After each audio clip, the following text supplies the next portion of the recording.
hindi po kami gutom. Sorry na, pero ito na po talaga ang nangyari after naming kumain. Kung saan kami kumain, tara na, samahan nyo ako.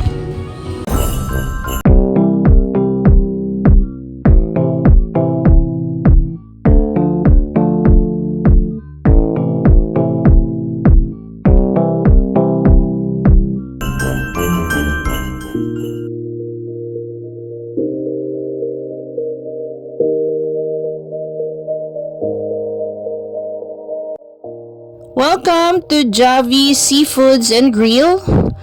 Located po ito sa Diversion Road.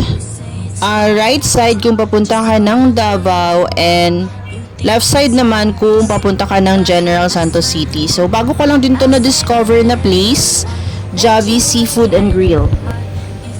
Medyo maaga po kaming kumain dito kaya kung makikita nyo parang exclusive namin ang place, pero po sa gabi nito maraming pumupunta na tao kaya na-curious kami at pinuntahan namin ng earlier para masilip talaga namin yung place.